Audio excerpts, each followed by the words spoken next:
Чыныбай Турсунбеков апама. Карындашым Нуржандан кат жаздырат. Балам деп, кандай окуп жүрөсүң, биз жатабыз аман деп. Бөбөктөрүң чоңуюп, кол арага жарады, а биз карып калсак да, үйгө жатпай калалы. Тырмалаңдап халкыбыздын ишин кылган болобуз, эртели кеч олтуруп, силерди ойлоп коебуз. Балам, деги курсаң ачкан жокпу? Токсуңбу? Тыйын тыпыр жагынан кысталышкан жоксуңбу? Көптөн бери түшүмө кирчи болдуң, каралдым, барып келип агандым, жүрөсүңбү үйүнө?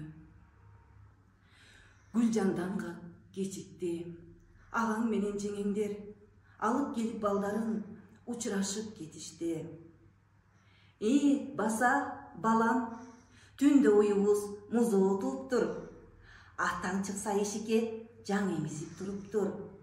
Рас болду, каралдым, сүзмө куюп беремим.